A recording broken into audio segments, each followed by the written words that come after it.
Muy buenas noches para todos. Bienvenidos a este espacio Conéctate Tech MD que organiza el programa técnico profesional en servicios de seguridad informática. El día de hoy vamos a hablar de cómo navegar de forma segura en Internet. Mientras que se van conectando más personitas, les damos un espacio de que puedan acompañarnos más personas en la sala.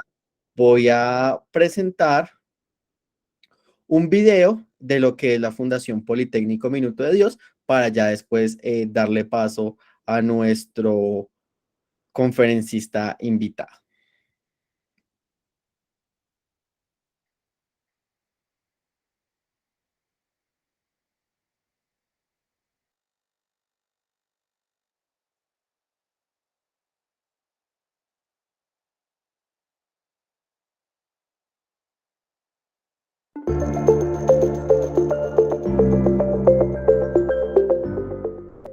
A partir de la visión del padre Rafael y el ingeniero Vitelio García Herreros, a finales de los años 80 nació en Colombia una alternativa educativa con el fin de dar respuesta a las necesidades de formación a nivel técnico profesional de la población con menores posibilidades de acceso.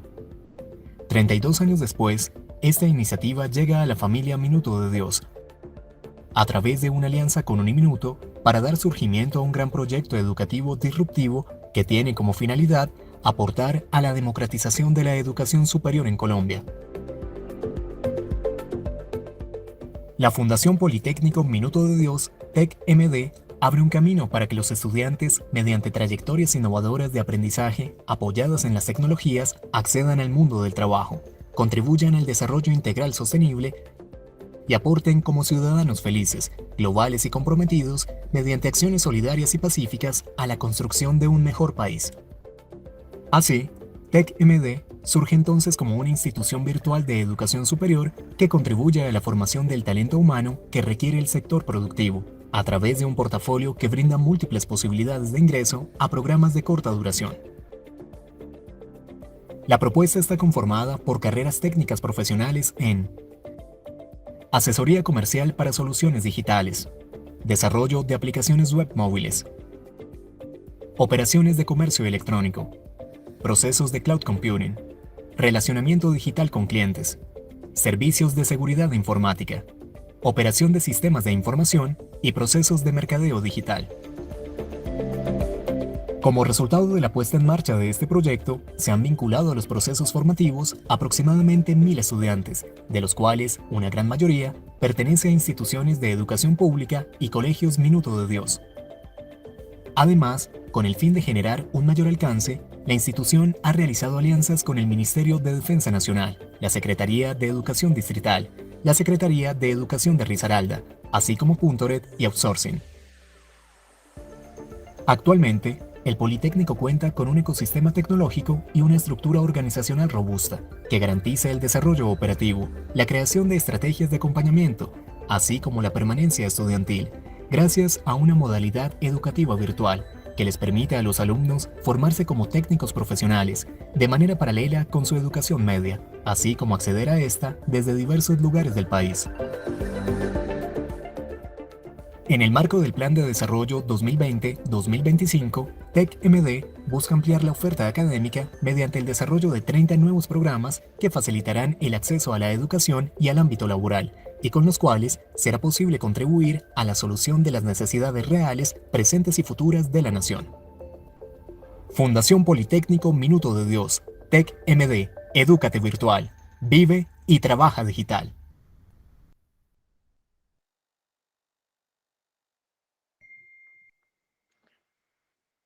En este video pudimos ver lo que es la Fundación Politécnico Minuto de Dios. De esa manera, entonces ya damos inicio a nuestra conferencia para todas las personas que entraron después de que comenzó el video. Mi nombre es Fernando Serna, director de Mercadeo y Comunicaciones de el Politécnico Minuto de Dios, y ya los voy a dejar con nuestro conferencista invitado, el profesor Amin Jalilie, que es ingeniero de sistemas con experiencia profesional en redes, telecomunicaciones, seguridad informática, programación, con más de 10 años de experiencia en todo lo que es la docencia universitaria. Profe Amin, el auditorio es todo suyo, el espacio virtual es todo suyo. Bienvenidos a todos nuevamente. Muchas gracias, Juan Fernando. A todos los que están acompañándome, bienvenidos. Espero que se disfruten este espacio. La idea es que hacer una charla un poco amena. ¿Amena en qué sentido? En que ustedes puedan entender de qué estamos hablando. Parte de esto, de lo que yo voy a hablar hoy, también lo vemos aquí en la institución. La institución está actualizada en que en todo lo que tiene que ver con tecnologías y todo lo que tiene que ver con el desarrollo de programas acordes a lo que está buscando en el mercado. Entonces, bienvenidos. Entonces, me va a permitir compartir la pantalla y vamos a iniciar con nuestra presentación. Listo. Ok. Me presento nuevamente. Mi nombre es Amin José Jalilie Pedroso. Ya lo decía Juan Fernando, yo soy docente de aquí del TEC-MD. Llevo más de un año haciendo parte de esta gran familia. Y hoy les voy a acompañar con un tema muy de moda y que no solamente es por moda, sino que también hace parte de lo que tenemos que tener en cuenta cuando navegamos en la web. Inicialmente, este va a ser la agenda que vamos a presentar. Primero vamos a hablar de los conceptos básicos de seguridad. ¿Seguridad cuál? Seguridad informática, porque sí es importante tenerla en cuenta. ¿Cuáles son los actores que están relacionados tanto con la seguridad informática? ¿Y cuáles son los actores que vulneran esa seguridad? Un poco de la estadística a nivel mundial de qué está pasando hoy en día, actualizada, de los ataques que se tienen en cuenta. Especialmente me enfoqué al tema de ataques a la parte web cuando navegamos. Vamos a ver un contexto de lo que está pasando hoy en día, que últimamente viene sucediendo, inclusive aquí en Colombia. Ahorita, de pronto ustedes conocen algunos casos con una EPS, con un dispensario de drogas, de algunas EPS que fueron atacados sus sistemas informáticos. Entonces vamos a hablar un poquito de eso. ¿Qué podemos hacer frente a ese tipo de cosas, de ataques? ¿Cómo protegernos? Y al final de esta charla vamos a hablar de recomendaciones básicas cuando estamos navegando en la red. ¿Cuáles son esas recomendaciones básicas? Nosotros normalmente acostumbramos, si tenemos un computador en la casa y nos vamos para otro lado y necesitamos abrir nuestro correo electrónico, bajar alguna presentación, entonces abrimos una sesión y normalmente a veces no cerramos esa sesión. Vamos a revisar cómo hacer para cerrar esas sesiones que tenemos abiertas. ¿Cómo tengo control sobre mi cuenta? ¿Qué debo tener en cuenta? ¿Qué debo permitir? ¿Qué no debo permitir? Los famosos cookies. ¿Eso para qué es? ¿Por qué? Algunos son buenos, algunos no son buenos. ¿Qué pasa cuando navegamos de incógnito? ¿Qué debo tener en cuenta? ¿Sigue Google registrando todo lo que hago? Sí, no. Ahora al final lo vamos a saber. Y cuando de pronto me sale un anuncio, yo estoy haciendo alguna actividad y de pronto a mano derecha o mano izquierda, de pronto me aparece un anuncio de una noticia, de algún producto. ¿Qué pasa con eso? ¿Cómo lo elimino? ¿Cómo lo hago? Recuerden que este espacio es de ustedes. Si en algún momento tienen alguna pregunta, por favor me interrumpen y vamos evacuando uno de los temas. Como lo reitero, este espacio es de ustedes. Entonces, empecemos. El concepto básico de seguridad,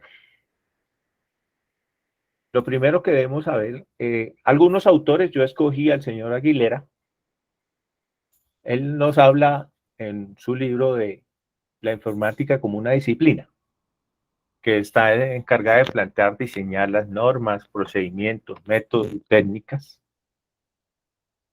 con el fin de garantizar que un sistema sea confiable. Eso pasa no solamente en la red. Normalmente en una empresa nosotros lo que buscamos es que el ambiente que se genere ahí en la empresa sea un ambiente de trabajo seguro. Es decir, desde que yo entro a la empresa, se pueda generar que todo, yo pueda dejar mi equipo, mi teléfono, mis cosas y no se pierda nada. Eso es un ambiente de seguridad. Lo mismo pasa en la red. O sea, la seguridad informática lo que busca es eso. Tratar de un espacio en la red de que lo que yo haga ahí lo haga de manera segura y que eso no me vaya a generar problemas con robo de mi información, que alguien suplante mi identidad, me robe mis credenciales, no solamente de mis cuentas, sino del tema bancario y todo lo que de pronto ahorita vamos a ir ahondando acá. Esa es una de las principales tareas de la seguridad informática. Tratar de minimizar el riesgo. Listo. Y si no lo minimiza, pues que el impacto no sea tan fuerte con respecto a lo que pueda generar el ataque, si es el caso que pueda pasar. Entonces, parte de ese riesgo o de esa tarea que hace la seguridad informática es, pues, tratar de, a través de todos los medios por donde nosotros nos conectamos, ya sea a través del celular, a través de una red inalámbrica, a través de una red alámbrica, tratar de que todos esos medios y servicios sean seguros, ¿sí?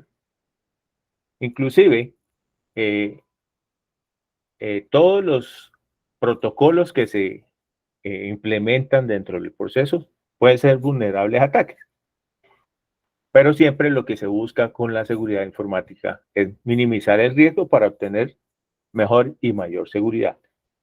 Entonces, ahorita vamos a hablar de los tres pilares fundamentales en este tema.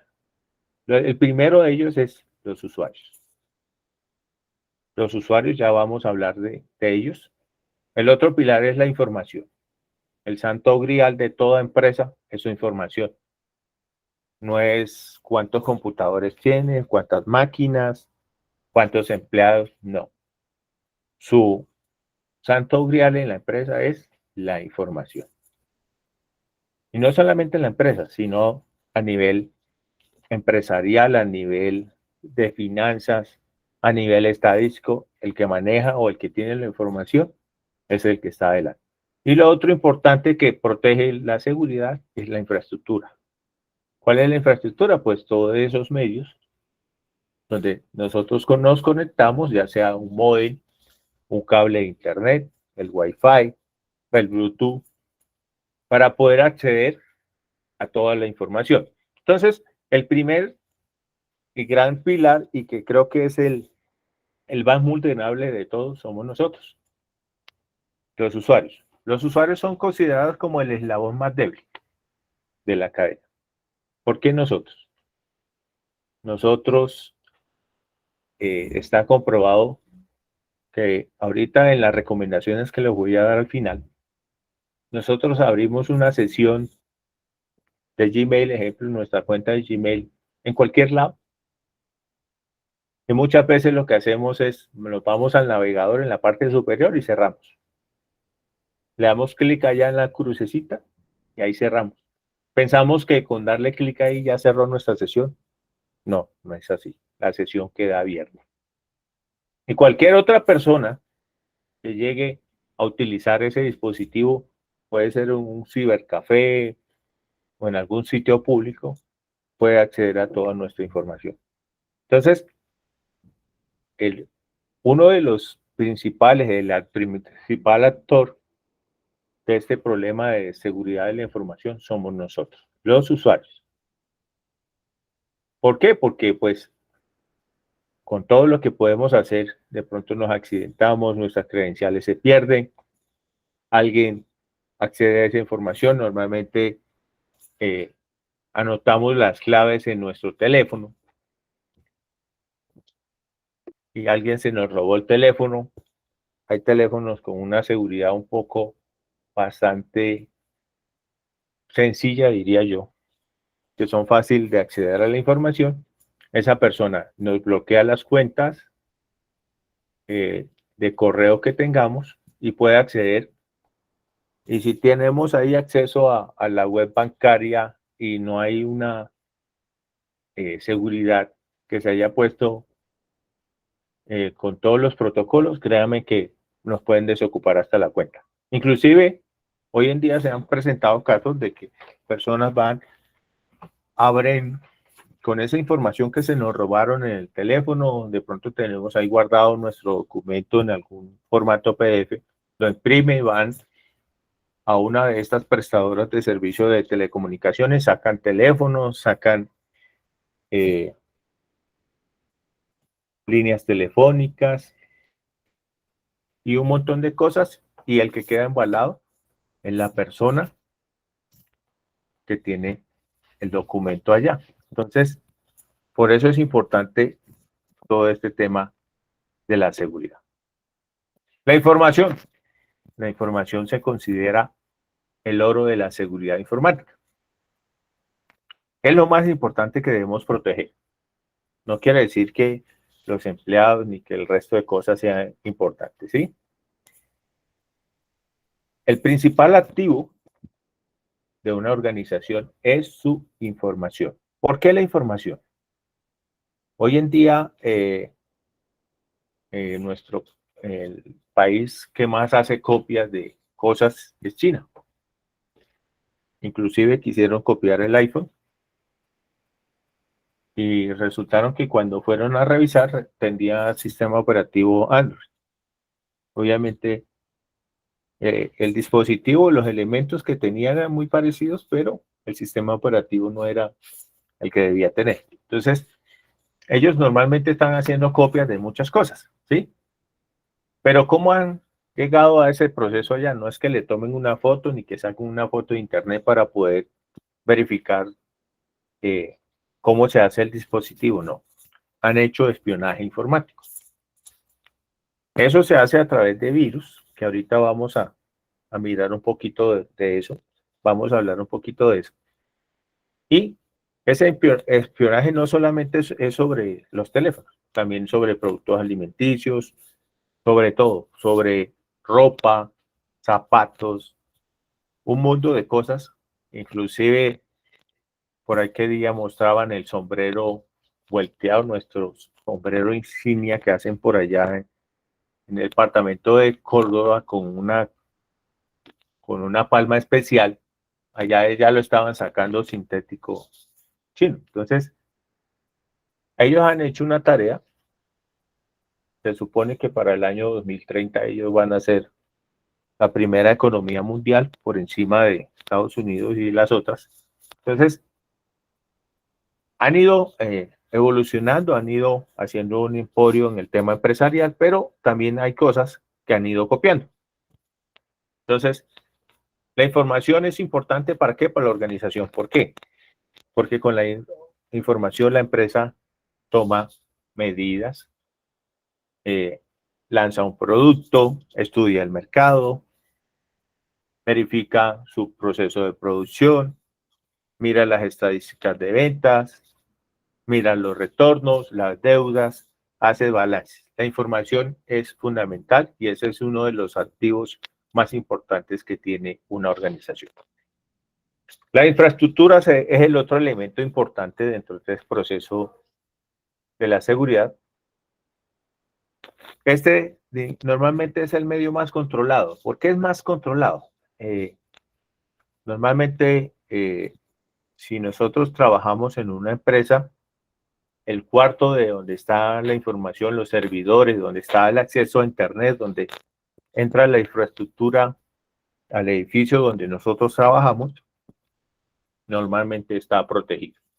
Protegido, ¿por qué? Por una puerta de seguridad que tiene una llave o tiene una tarjeta de seguridad para poder acceder, o en su defecto tienen unos códigos con una puerta de acceso a ese espacio. ¿Por qué? Porque ese es el lugar más vulnerable. En el caso de que alguien quisiera hacer un ataque de los que ya conocemos y de que vamos a hablar ahorita, puede ir a ese cuarto, introducirse a ese cuarto con una sola memoria, ejecuta, la introduce y ya con eso nos daña toda la información y todo el sistema, tumba los procesos en la empresa, ¿sí? Entonces, normalmente la infraestructura es otro de los elementos fundamentales, pero es uno de los más controlados. ¿Qué otro control tiene la infraestructura? Normalmente el acceso a los servidores, el acceso a los routers, el acceso al cuarto de cámaras de seguridad, que es donde se controla todo esto, es restringido, ¿sí? Reitero, lo más vulnerable de esos cuartos es la persona que los custodia. Dejó la tarjeta por ahí, anotó la clave en un papel como para que no se le olvidara o en el teléfono. Entonces, hay cosas que habría que empezar a instaurar o instalar en las empresas, que son unos protocolos de seguridad, que esas puertas solamente tengan un acceso no solamente por un código, sino también una huella o algo adicional, algo de la parte biométrica, verificación de la mano, de huellas. Entonces, ¿por qué? Porque esos son los elementos súper importantes que debe proteger en la seguridad.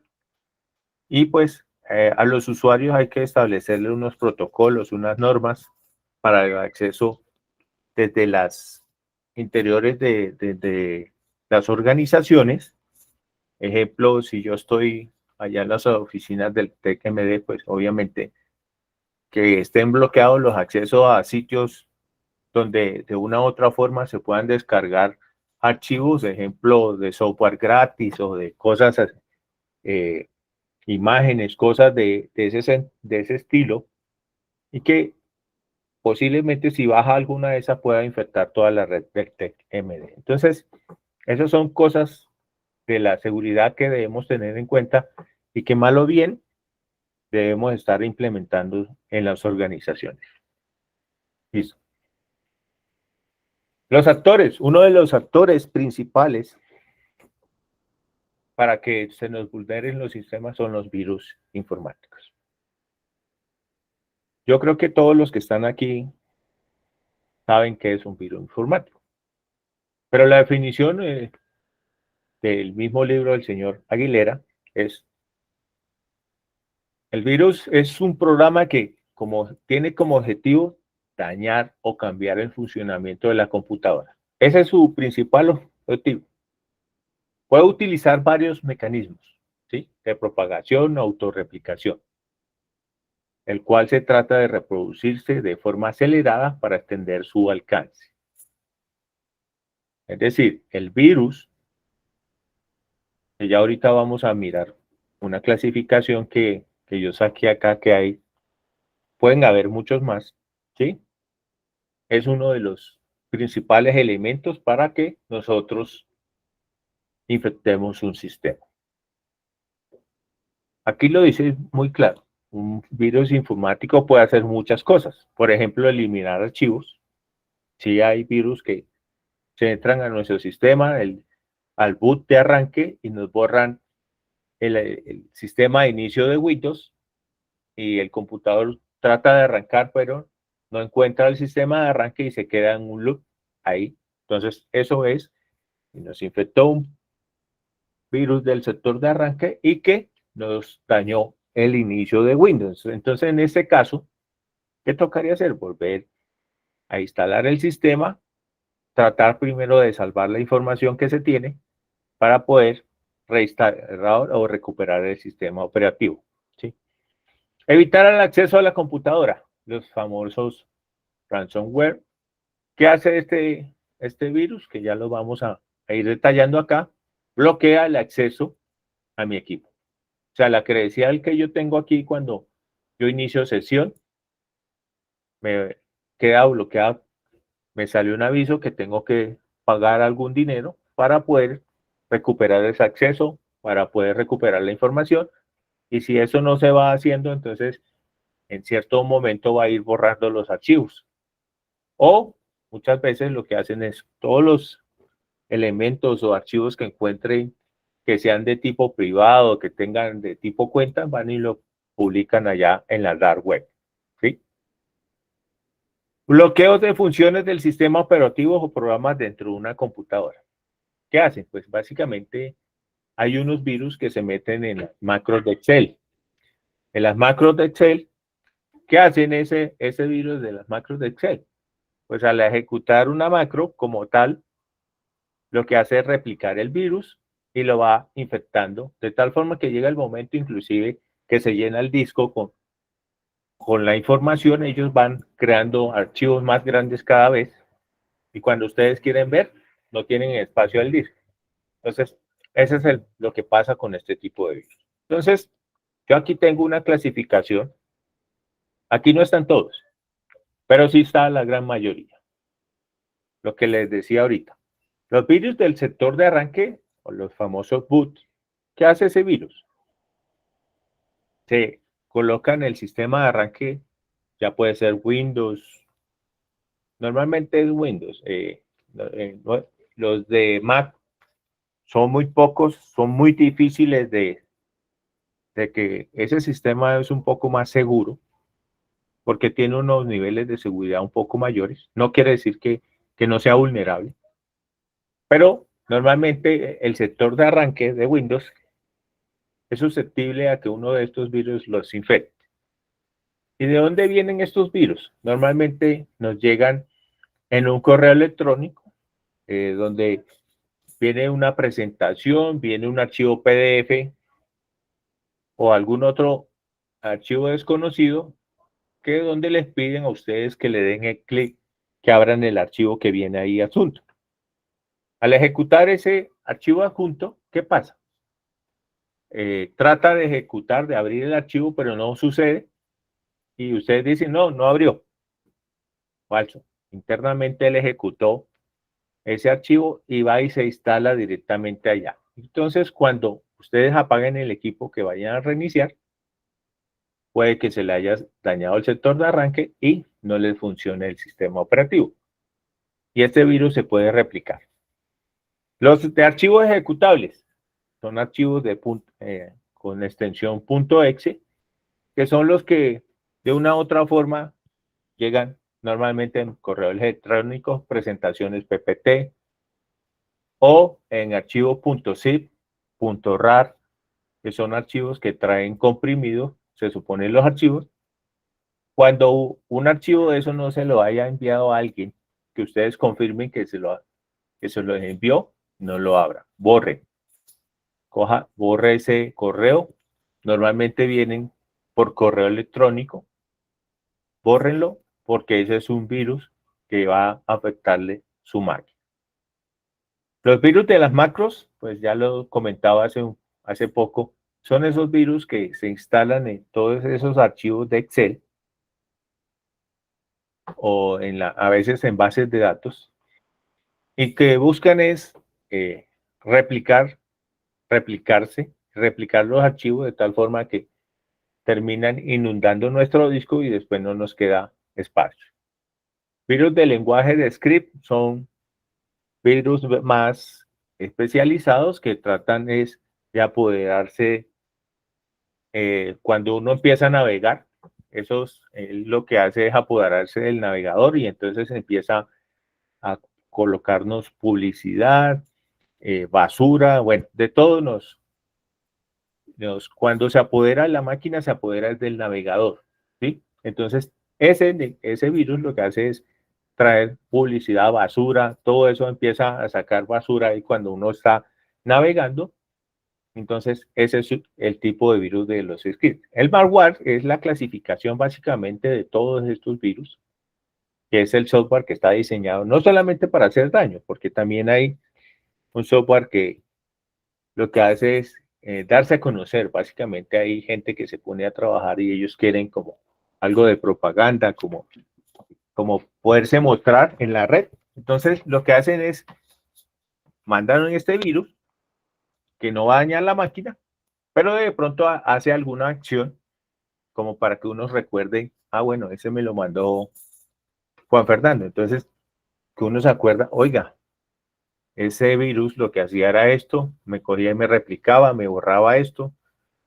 Hay unos que, como este tipo, es ese que nos oculta los archivos. Hay uno que es muy común en los cafés internet, es ese que nos oculta los archivos. Ustedes metieron un USB y lo que hace es coger y guardarle en una sola carpeta todos esos archivos y después uno va a buscar y resulta que está en un solo archivo. Esos son ese tipo de archivos. No buscan de pronto dañarla ni borrarnos la información, pero sí darse a conocer. Los gusanos, pues son archivos o virus que están especializados en reproducirse. Esos sí son expertos en reproducir. Muchas veces no es para hacer daño de la máquina, es para sacarnos la información. Muchas veces sí, hacen daño. Al empezar a reproducirse, lo que hacen es empezar a, no solamente se reproducen para llenarnos la información en nuestra máquina, sino que van y empiezan a mandar correos, se apoderan de la información de, digamos, nuestros contactos y empiezan a mandarle correos. Entonces, esos virus sí tienen o buscan es dañar o el dispositivo o apoderarse de la información. Los famosos troyanos. Si de pronto recordamos por allá en la historia, en Roma el famoso caballo de Troya, por allá en Troya, por allá hay una película donde meten unos soldados dentro de un caballo como regalo para allá las puertas de Troya. Ellos lo metieron dentro de las instalaciones, cerraron la puerta, pero no se dieron cuenta que los soldados iban ahí adentro. En la noche salieron y empezaron a matar a todos y así fue que pudieron invadir. Entonces, ese virus hace lo mismo. El virus troyano lo que hace es camuflarse en un archivo de software legítimo, es decir, en algún código que me vaya a servir para hacer alguna actividad, en alguna página web que yo tenga que descargar algún tipo de archivo, algún tipo de imagen. Podemos que la descarguemos y no nos dimos cuenta y dentro de ese viene el troyano. Ese virus sí busca es apoderarse de nuestros datos, de nuestra información. Normalmente el troyano a veces son muy difíciles de detectar. ¿Por qué? Porque ni el antivirus a veces, como el antivirus lo ve como un software legítimo, lo que hace es dañar o apoderarse de la información en nuestras máquinas. El spyware lo que busca es apoderarse de nuestra información. Es un software o un virus que inclusive, como su nombre lo dice, nos puede estar revisando a nosotros, puede hacer encender la cámara web si nuestro equipo cuenta con ese dispositivo y nosotros no nos dimos cuenta de que nos está grabando. No necesariamente tiene que, él lo que hace es encender internamente la cámara, no muestra ningún imagen o bombillo que tenga el LED que tiene la cámara para saber que está prendido, y lo que hace es coger esa información de tal forma de que nos puede estar espiando. Por eso se llama el spyware. El keylogger es ese software maligno que se instala en nuestro teclado. Viene normalmente, eso es utilizan una técnica que se llama phishing, que es apoderarse de nuestros datos. Normalmente el keylogger lo que está buscando es que nosotros podamos acceder a nuestra cuenta de banco y cuando nosotros digitamos acá en el teclado, él va sacando la información de las teclas que utilizamos y así de esa forma saca las claves. Entonces, este es uno de los virus peligrosos porque nos pueden dejar en la calle, pueden robar nuestra información personal, nuestra cuenta, todo lo que tengamos Este es uno de los virus que es bastante peligroso. Los adware son virus que lo que hacen es darnos publicidad. Normalmente a veces no son virus malignos, pero son utilizados para colocar cualquiera de los anteriores que estuvimos hablando. Normalmente son software que están diseñados como para el tema publicitario, para vendernos productos, para de pronto nos sale un mensaje por ahí en cualquier momento donde nos dicen, venga, me puse a buscar algo en Google y resulta que este virus lo que me hace es decirme, de pronto me indica páginas y ahí es donde está el peligro de este tipo de virus. Los dealers son virus que se encargan como de recoger información de nuestra máquina y en esa recogida de información puede que vaya información importante, personal o de las cuentas bancarias. Él lo que hace es revisar todo ese movimiento que hacemos en nuestra máquina y lo que hace es extractar todo ese tipo de información. Los virus backdoors, esos también son peligrosos.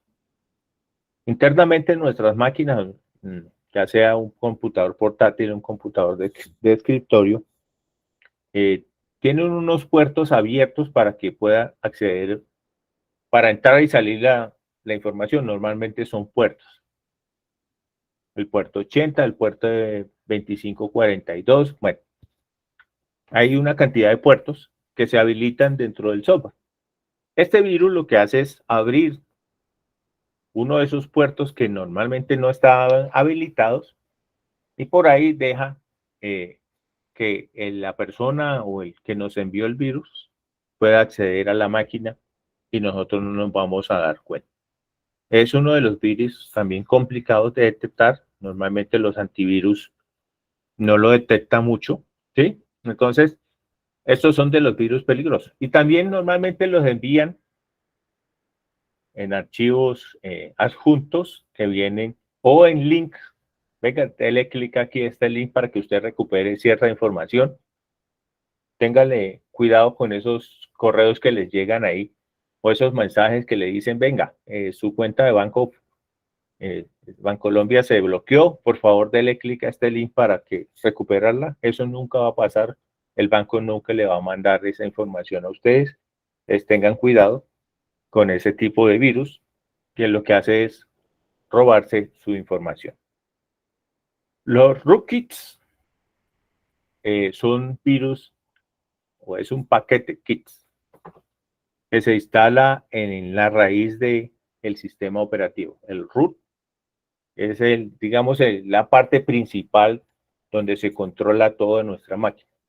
Este virus se hace allá, se ubica como un software legítimo y desde ahí es indetectable prácticamente para los antivirus. Solo hay que saber algunas técnicas como para poder detectarlo o correr algún software especializado para poder determinar que nuestra máquina está infectada. Entonces, este tipo de virus es súper peligroso porque normalmente pasa la vida indetectable a menos que nuestra máquina sea restaurada, reconfigurada, es la forma de verlos. Entonces, también viene en archivos ejecutables o a veces inclusive en memorias donde se cuelan este tipo de archivos. Las bacterias, pues como su nombre lo dice, es un tipo de virus que se reproduce muy rápido, ¿sí? Y lo que hace es infectar la máquina básicamente. La máquina empieza a ponerse lenta, empieza a fallar algunas partes del sistema operativo o de los archivos. A veces no nos dan acceso. Son este tipo de virus.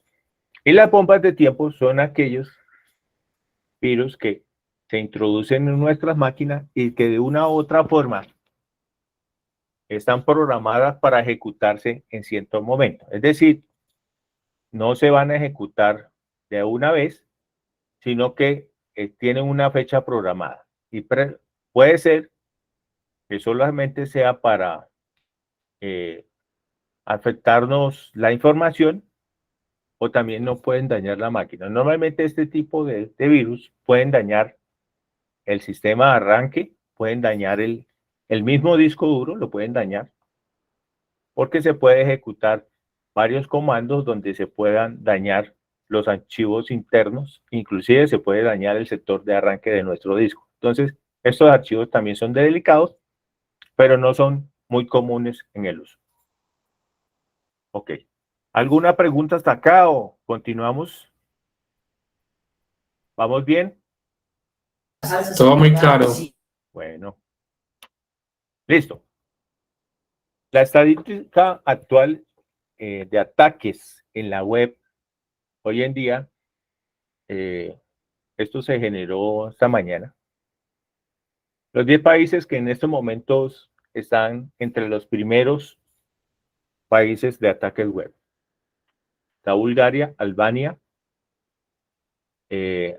Argelina, República Democrática Popular. Ahí hay el 0,97, o sea, el 97%, el 94%, el 92%. República Cooperativa de Guyana, el 89%. República Helénica, Angola, Moldavia, Túnez, Malawi, República Eslovaca. Esas son, digamos, en este momento, hoy, los 10 países o las 10 repúblicas que están en los primeros lugares de ataques o amenazas en la web. ¿Qué tipo de amenazas? Los troyanos, que ya los estuvimos mirando, aquí hay los primeros 3 son troyanos.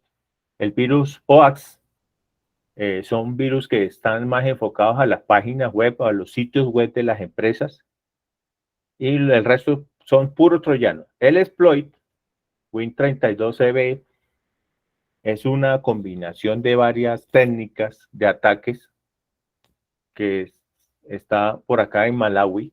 Si lo ven, tiene el 83% y digamos que es una de las herramientas para hacer ataques normalmente de negación de servicios, se llama eso. Es decir, ubican a varias máquinas, las ponen en modo zombie que llaman, es decir, la máquina no las controla, el usuario las controla a otra persona, y lo que hacen es pedir a ese sitio web muchas veces las solicitudes, de tal forma que llega un momento en que lo tumban. O sea, así ha pasado en muchos sitios, inclusive aquí en Colombia han sucedido últimamente varios ataques de esos. Colombia, como ven ahí en la presentación, nosotros estamos en el puesto 145 de los ataques, inclusive por debajo de Estados Unidos. Estados Unidos está en el puesto 87. Nosotros tenemos el 0.01065, o sea, muy bajo el porcentaje a nivel de república de ataques. Y los puntos rojos que ven en el mapa, pues son pues normalmente donde más se hacen este tipo de ataques, ¿sí? Si ve que nosotros no estamos señalados ahí, está más un poco más hacia el sur, hacia la parte de Argentina. En Estados Unidos hay una parte ahí, especialmente sobre en la área industriales, en la parte de Europa. En África, más enfocados hacia Sudáfrica. En Asia, pues toda esa parte de China, y la parte de Oceanía, lo que tiene que ver con Australia. Listo. ¿Cómo nos atacan en la web? Yo quiero que veamos esta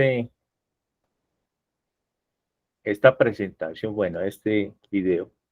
Entonces es reciente, muy reciente, donde nos hablan de este tema y quiero que le prestemos atención. ¿Por qué?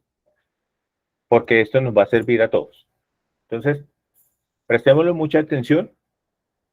Ya vamos a hablar un poquito de estas pautas que nos hablan acá y ya vamos a trabajar la parte práctica de esta conferencia como para que no se me aburran. Entonces, vamos a verlo. Entonces, me va a permitir compartirles. Me cuentan si escuchan bien, si no, para ajustarles el sonido. Entonces, me va a permitir compartirles. Los ataques comienzan silenciosamente. Alguien hace clic en un enlace de un correo electrónico y al principio parece que no pasa nada. Pero ese clic abre la puerta a los intrusos y cuando llega el momento, atacan. Nada funciona. Creando caos y confusión. Pero, ¿y si ese sistema es necesario para que funcione un país entero? ¿Y qué se puede hacer para protegerlo?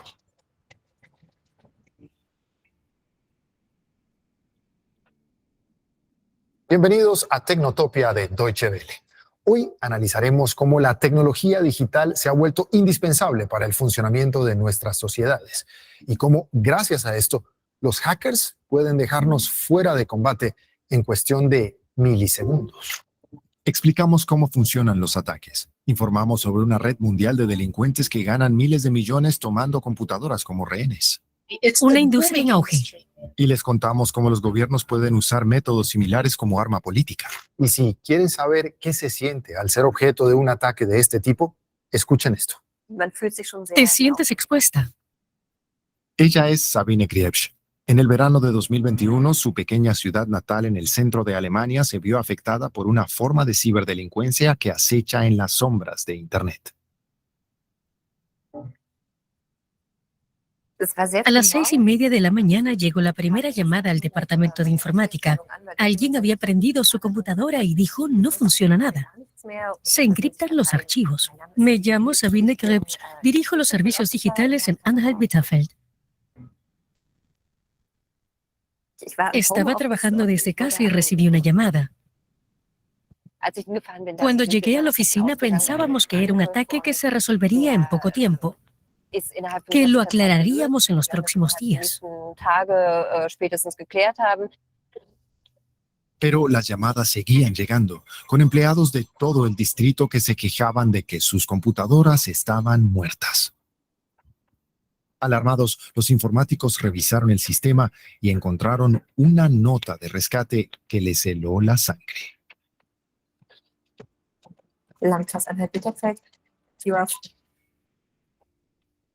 Se dirigían directamente a nosotros. Alguien lo había preparado muy bien. Fue entonces cuando comprendieron que no se trataba de otro ciberataque más. Esto era más serio. Cuando la computadora del jefe informático que tiene todos los derechos se encriptó, supimos que teníamos un problema. ¿Quiénes eran los intrusos? ¿Qué querían?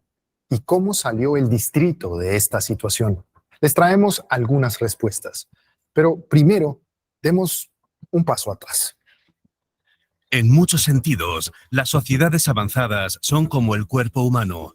En ellas tienen lugar miles de procesos diferentes simultáneamente. Y al igual que algunos órganos son fundamentales para nuestra supervivencia, algunas infraestructuras son tan vitales que todo se derrumbaría sin ellas. Tradicionalmente, estas infraestructuras críticas se construyen para que puedan funcionar de forma autónoma.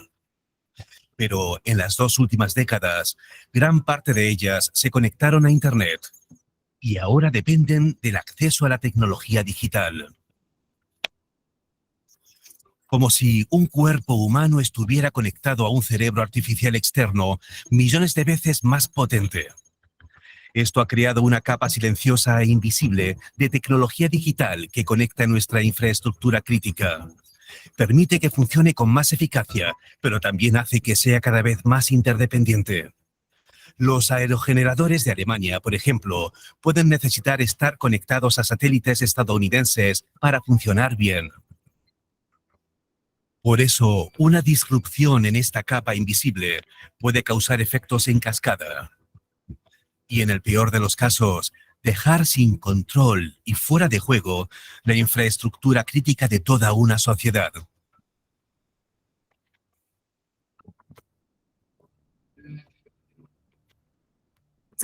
Al segundo día ya estaba en la prensa que habían hackeado la administración y que no se sabía cuándo podríamos volver a trabajar.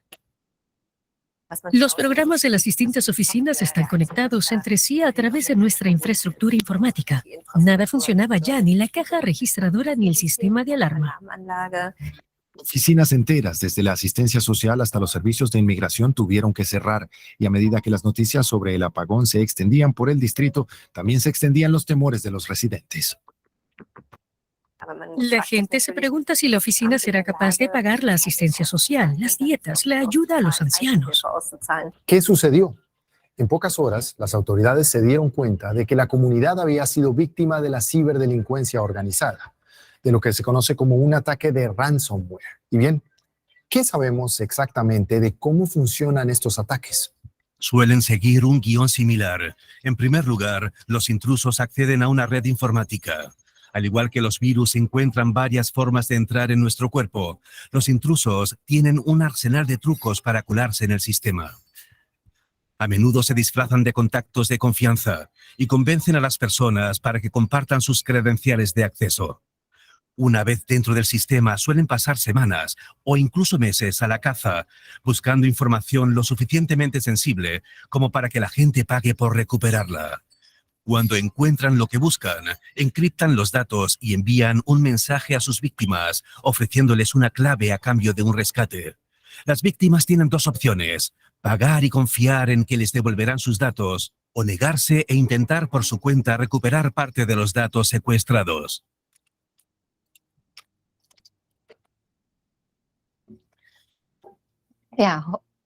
Nuestra sala de guerra, nuestra sala de operaciones técnicas. Aquí es donde se desarrolló todo, en esta pequeña habitación.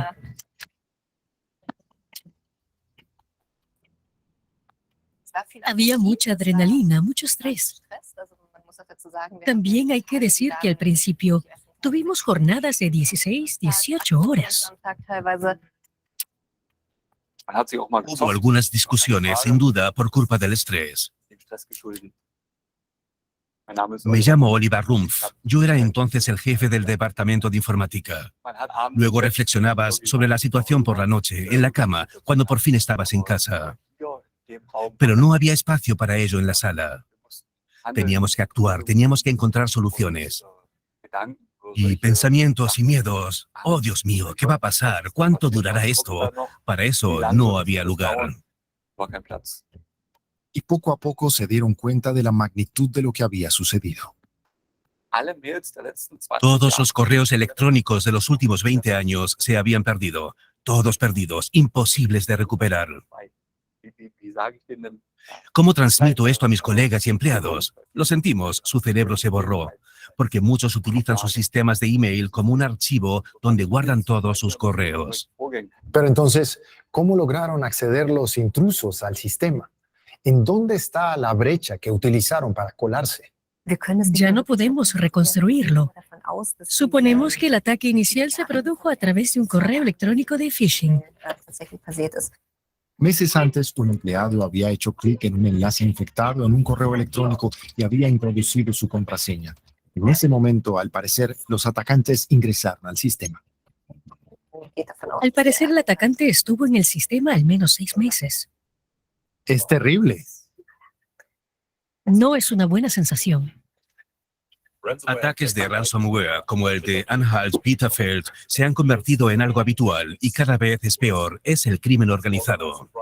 Solo en Alemania sabemos de más de 100 comunidades e instituciones públicas cuyos sistemas informáticos fueron tomados como rehenes en los últimos 2 años. Es una industria en auge y es una industria que tiene gestores, planificadores, promotores. Los grupos criminales aprovecharon la pandemia de COVID y los cambios en nuestras vidas para atacar a las instituciones públicas y sanitarias y a las autoridades locales.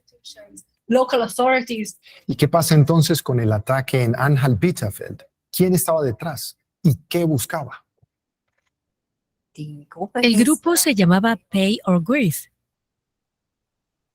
y el importe del rescate era de 500.000 euros en Monero.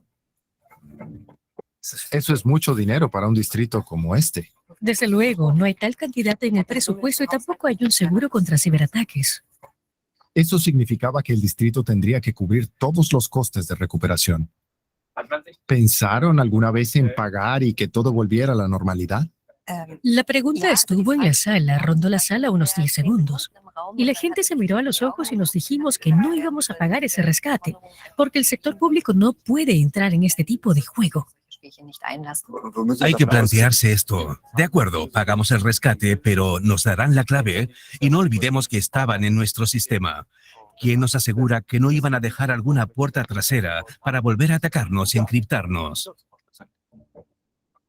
Se conocen casos de comunidades que han accedido a pagar para recuperar su información.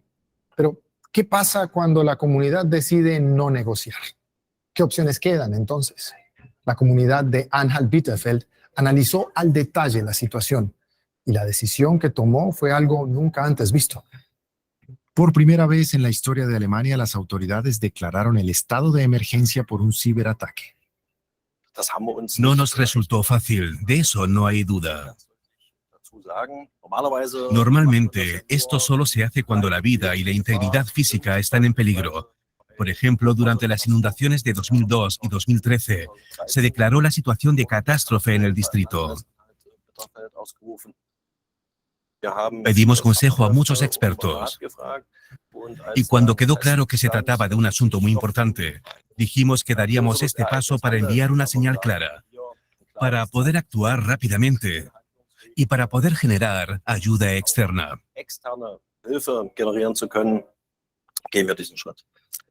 Esto significaba, entre otras cosas, que las Fuerzas Armadas alemanas podrían enviar sus ciberexpertos para ayudar a los funcionarios a recuperar el control del sistema.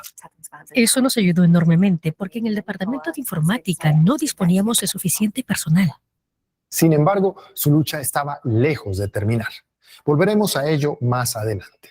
Por ahora, veamos el panorama general. ¿Qué pasa si los ataques, en vez de ser a una pequeña población rural, logran hackear la infraestructura crítica de todo un país? Los hackers lo han intentado antes. En 2019, los atacantes irrumpieron en la red de la mayor central nuclear de la India. En 2021, un ataque a un proveedor de gasoductos provocó compras de pánico y escasez de gas en Estados Unidos. Y en 2022, los hackers paralizaron los sistemas informáticos del gobierno de Costa Rica. Cada uno de estos incidentes tuvo un impacto local en el país o región donde se produjo. Sin embargo, si un grupo decidiera lanzar varios ciberataques simultáneamente en muchos países distintos de todo el mundo, el impacto sería potencialmente devastador. Y supongamos que los atacantes no lo hacen solo por el dinero. ¿Podrían actores estatales, servicios secretos, por ejemplo, utilizar métodos similares como arma política para sembrar el caos y debilitar a su enemigo? Sí, eso es un auténtico problema, porque si los delincuentes cooperan con los servicios secretos, la combinación es explosiva. Para ser claros, los expertos con los que hablamos subrayaron que es increíblemente difícil decir con un 100% de precisión quién está detrás de un ciberataque. Pero también dijeron que durante los primeros días de la guerra en Ucrania se produjeron incidentes que podrían ser ejemplos de esa cooperación entre los denominados secuestradores de datos y los agentes estatales. Literalmente, mientras los tanques rusos marchaban hacia Ucrania, observamos componentes digitales en los ataques, incluyendo un ataque a una red de satélites utilizada por las turbinas eólicas en Alemania. Y la guerra en Ucrania ha desencadenado incluso un conflicto al interior del ecosistema de ransomware criminal. Puede sonar complicado, pero lo más importante es entender que antes de la invasión, los grupos rusos que se dedicaban al secuestro de datos habían estado trabajando también con personas dentro de Ucrania. Cuando se desencadenó el conflicto, estos operativos ucranianos no estaban contentos con lo que estaban haciendo las bandas de ransomware, así que decidieron filtrar información que ayudara a las fuerzas del orden en todo el mundo a localizar y detener a estas bandas. Esos atentados pueden tener un impacto en cada uno de nosotros, lo que nos lleva de nuevo del gran escenario mundial al pequeño distrito de Anhalt-Bitterfeld, en el centro de Alemania. ¿Recuerdan que las autoridades decidieron no pagar el rescate? En los días que siguieron a esa decisión, empezaron a sentir las consecuencias. Pocos días tras recibir esta petición de rescate, los primeros datos fueron publicados. Eran datos de carácter interno, informaciones personales de los miembros del Consejo del Distrito. Todo eso se publicó en la Darknet. Los archivos incluían información sensible, como datos de cuentas bancarias o la situación laboral de más de 90 personas. La paralización de la administración tuvo efectos inesperados en todo el distrito. Me llamo Mike Full. El concesionario existe desde 1990, tras la caída del muro, y desde entonces lo llevo con mi padre y ahora con mi hermano. Los vehículos necesitan la aprobación oficial del distrito para circular por carretera. Sin ella se quedan en el concesionario y no pueden utilizarse. Por eso, después de que el ataque dejara fuera de combate a la administración, su concesionario no pudo entregar más vehículos a sus nuevos propietarios. Estamos hablando de un periodo de 3 a 4 semanas de inactividad. El negocio se fue reanudando lentamente, pero casi un año después todavía siente las consecuencias. En ese trimestre perdimos unos 750.000 euros de facturación. Entonces, para evitar este tipo de daños, ¿cómo pueden las comunidades mejorar la protección en sus sistemas informáticos? Los expertos con los que hemos hablado coinciden en que tenemos que dejar atrás las ideas anticuadas sobre ciberseguridad que hemos mantenido durante décadas. El modelo clásico sería como un castillo con un foso. Todo lo de dentro sería valioso y lo de fuera peligroso. Ese modelo no funciona en la era post-COVID, en la que todos nos conectamos desde cualquier lugar. La pregunta ya no es si entrará un atacante, porque todos sabemos que entrará. Para protegerse hay que descubrir cuándo entra alguien, y en el mejor de los casos, descubrirlo en una fase muy temprana. En cambio, la ciberprotección de hoy en día no consiste tanto en defender la muralla del castillo, sino en tener guardias dentro de él que estén preparados para luchar contra los invasores y sacarlos cuanto antes. Así es como se puede mantener cierto control, incluso cuando ya se está siendo atacado. Y esta resiliencia es muy importante, porque quienes han experimentado la pérdida del control total de sus sistemas informáticos dicen que las huellas que dejan estos ataques pueden ser muy graves. El daño financiero fue de entre 1,7 y 2 millones. Es mucho dinero. Mucho dinero para el distrito. Y ese era el presupuesto que se había reservado para la digitalización, para renovar la infraestructura informática en los próximos años, que de repente se gastó. Todo perdido. Perdido, exacto. ¿Qué tan doloroso es eso? Es muy doloroso porque sueles tener una estrategia para llegar a un objetivo y no te gastas el dinero para volver al punto de partida. El distrito tardó casi un año en volver a poner todo en marcha. Y algo más se dañó durante el ataque, algo que es aún más difícil de arreglar: la confianza de los ciudadanos en su administración y la seguridad de que el Estado estará ahí siempre que lo necesiten. Esto es esencial y es un problema enorme.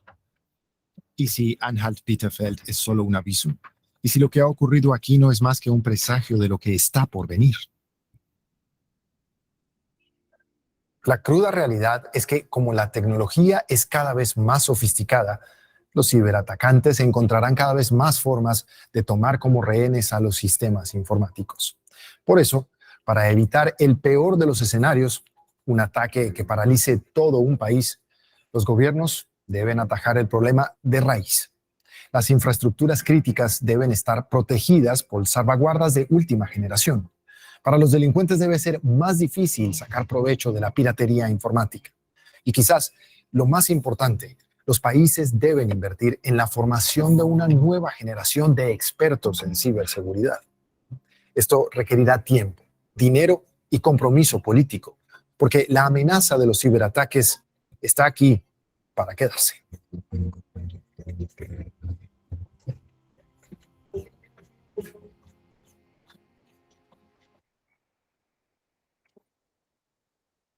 Listo. Antes de entrar a mirar estas recomendaciones, Quiero que me cuenten si van a estudiar ahorita seguridad informática. ¿Sí ven? Si se van a necesitar gente en este campo hoy en día. ¿Qué les pareció el video? Cuéntenme su apreciación.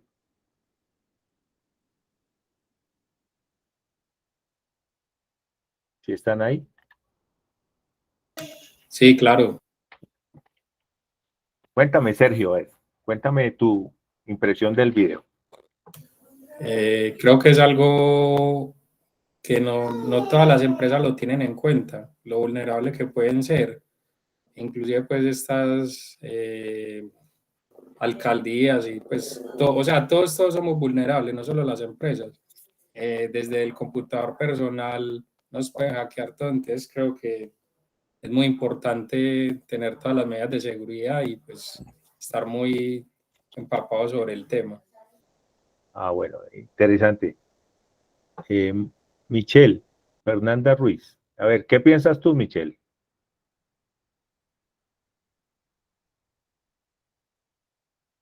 Si estás ahí, Michelle. No habla, no sabe, no responde. Gustavo. Cuéntanos tu impresión, Gustavo.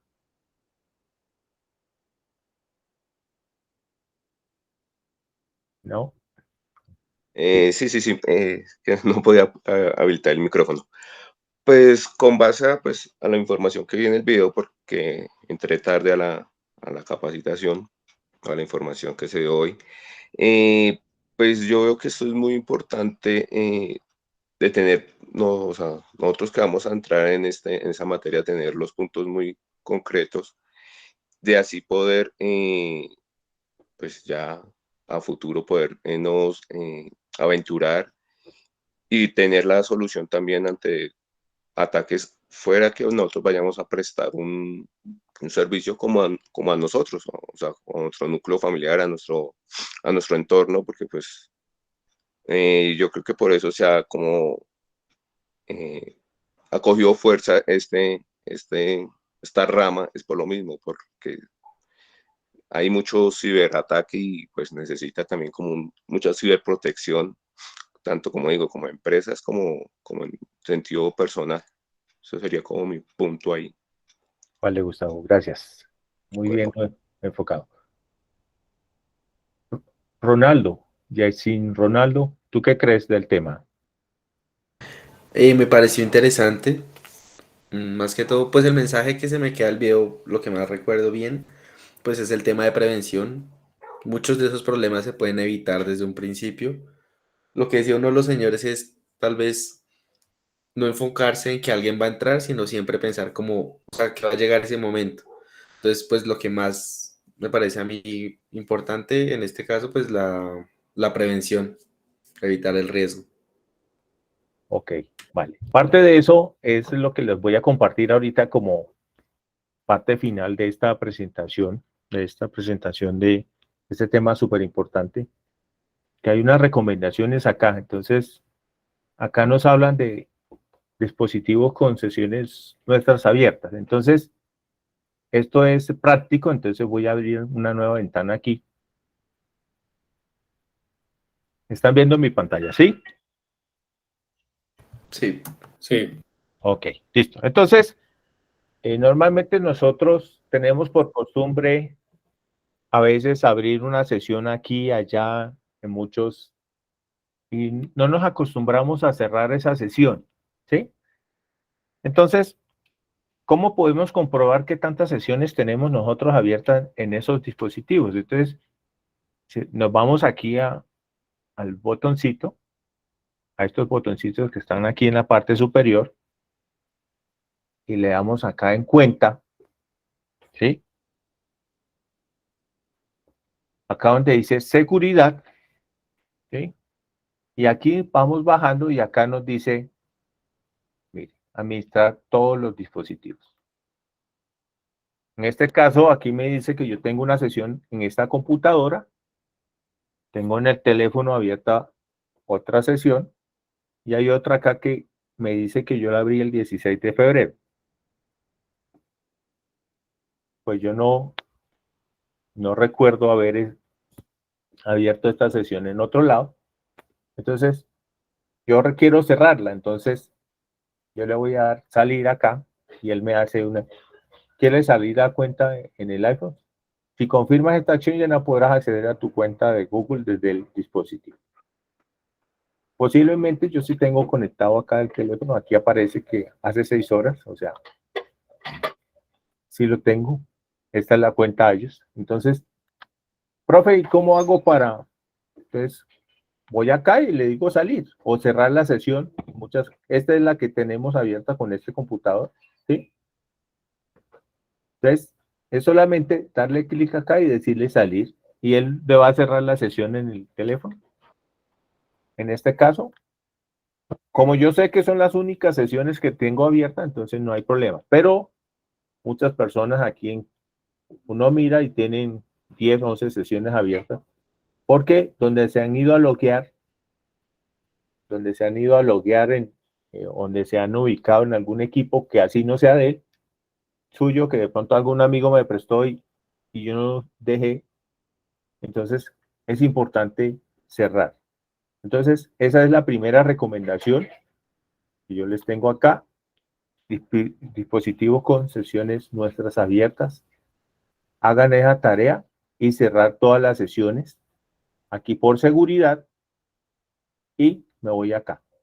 Administrar todos los dispositivos. Solamente aquí tengo el teléfono y tengo el computador que es donde me he logueado. Entonces, importante. Esa sería la primera recomendación que les voy a hacer. La otra, controles de actividad de tu cuenta. Entonces, también nos vamos a ir acá, ¿sí? También aquí por los datos que nosotros necesitamos y que acá dice datos y privacidad sería la otra opción, pero ven, volvamos a hacerla desde el comienzo. Me voy aquí, cuenta, datos y privacidad. Y aquí, normalmente cuando nosotros navegamos, Google nos hace un seguimiento. ¿Pero por qué nos hace un seguimiento? Porque nosotros le hemos dado permiso que lo hagamos, de que Google haga eso. Que pueda acceder o que pueda guardar ahí en sus servidores dónde me conecté, a qué sitio me conecté, a qué horas. Entonces, aquí hay una configuración, yo la tengo detenida. Actividad en la web y aplicaciones, o sea, en qué sitio me conecté, a qué hora me conecté. Aquí yo lo puedo administrar, puedo eliminar eso, desactivar, no desactivar. Aquí me voy a devolver, ¿sí? Historial de ubicación. Me voy acá para saber, ellos siempre quieren saber dónde está uno para ofrecerle productos, bueno, para todo eso. Reitero, la seguridad está en nosotros. Si yo quiero que esa información la tenga, porque por defecto viene activa o habilitada. Entonces, si ustedes quieren tener un poco más de seguridad con su información, sus datos, si alguien se les mete la cuenta, no van a saber qué estuvieron buscando ni nada de eso. Entonces, yo la tengo deshabilitado y no solamente en eso. Entonces, acá también, si ustedes con quienes comparten su perfil, quién puede verla, compartir ubicación, yo no la comparto con nadie, ¿sí? Aquí hay unas opciones, si yo tengo configurado una tarjeta de crédito, suscripciones, los dispositivos, todo eso. Entonces, ahí está la opción para que ustedes la habiliten o deshabiliten. Esa es la segunda recomendación que yo les daría hoy, como para navegar seguro. Hablamos de los cookies. Ustedes entran a un sitio web y siempre les sale un aviso de los cookies. ¿Qué son los cookies? Básicamente es como una especie de galleta, diríamos nosotros. ¿Qué se va guardando ahí? La información de cada vez que yo me accedo a un sitio. Pero los cookies no quiere decir que sean malos. Normalmente nos sirven para recordación de la información donde estuvimos, qué buscamos. Pero cuando yo habilito la opción de que esos cookies sean, lo utilicen terceros, es decir, otras aplicaciones, otras páginas web para acceder a mi información, eso sí se lo recomendarían que lo deshabiliten. Entonces, ¿cómo haríamos eso o cómo hacemos eso? Eso hace parte de las opciones del navegador. Entonces, acá en la parte superior, donde está la opción del navegador, no tanto en la cuenta acá, donde dice configuración, me voy a ir acá, ¿listo? Entonces, privacidad, o también, vamos por acá, mejor, ¿listo? Aquí, cookies y otros datos del sitio. Privacidad, me voy clic acá, y aquí dice, permitir todos los cookies, esa opción se la recomiendo, si la tienen habilitada, la deshabiliten. Bloquear cookies de tercero en incógnito, solo les servirían cuando ustedes abran una sesión de incógnito, pero sin embargo, Google va a seguir recuperando o recopilando la información, sí. Entonces, las que yo les daría, bloquear cookies de terceros, ¿sí? O sea, que otros sitios web utilicen la información de las páginas donde yo voy, que son sitios que ellos sí deben recordar el inicio de la sesión y eso. Entonces, recomendación, yo les diría que escojan no bloquear todos los cookies. No se recomienda hacerlo porque pues, los cookies no es que sean malos, sino que los terceros, o sea, las otras páginas, las utilizan para enviarnos productos, bueno, para direccionarnos a que compremos algún elemento. Esa sería la tercera recomendación. La navegación como incógnito. Entonces, vamos a mirar acá una pauta importante. Voy a cerrar aquí. Voy a cerrar acá. Entonces, ¿cómo se abre una página, una sesión en incógnito? Acá. Me doy clic aquí en la parte del navegador. Nuestra tercera opción. Listo. Pero no crean que al navegar que así no pasa nada. Entonces, miren. Chrome no almacena lo siguiente: tu historial de navegación, los cookies y datos del sitio, información introducida en el formulario. Pero es posible que tu actividad todavía sea visible. Los sitios web que visites, tu empresa o centros educativos y tus proveedores de servicios. ¿Sí? Ellos sí pueden ver eso. Entonces, profe, sí se puede navegar 100%.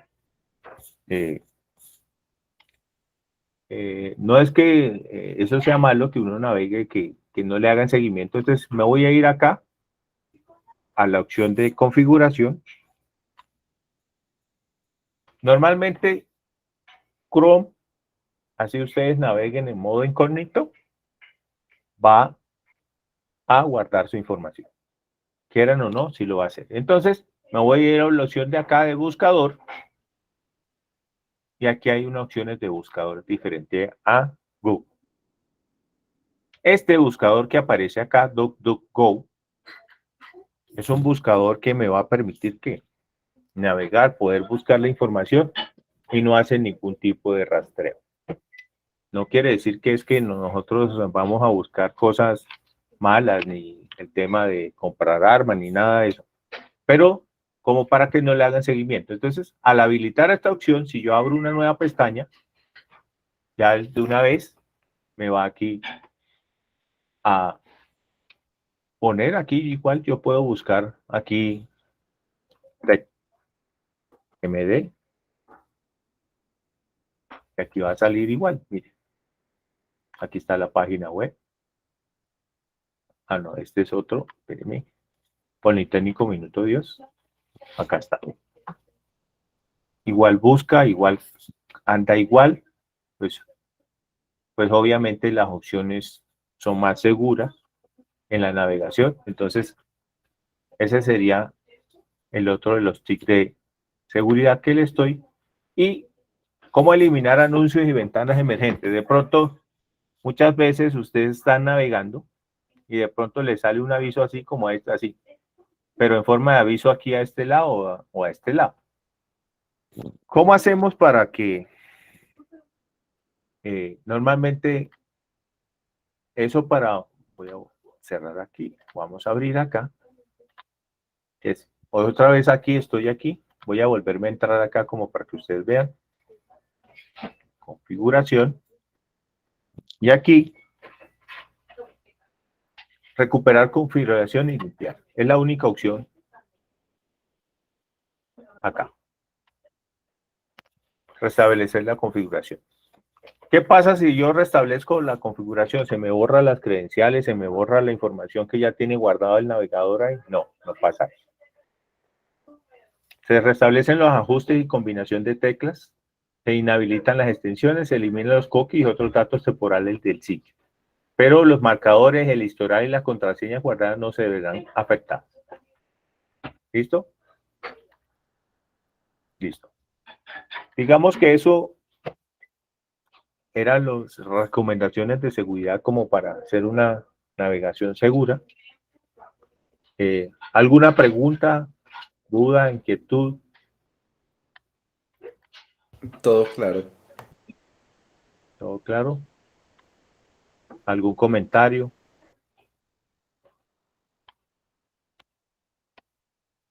¿Cómo les pareció la charla? ¿Si les interesa el tema? Excelente, está muy interesante.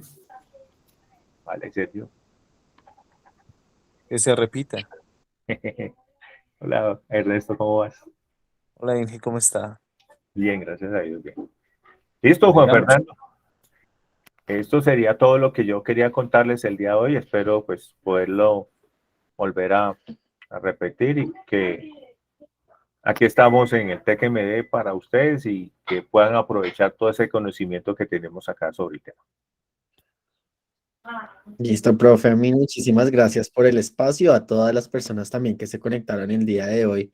Gracias por su participación. Recuerden que si este tema les llamó la atención, en TecMD tenemos un programa diseñado específicamente a todo lo que tiene que ver con servicios de seguridad informática y tiene inscripciones abiertas para iniciar el semestre en marzo. Muchísimas gracias por el tiempo, el espacio y que tengan una feliz resto de noche. Muchas gracias. Muchas gracias. Gracias. Hasta luego. Gracias, gracias. Hasta luego, feliz noche.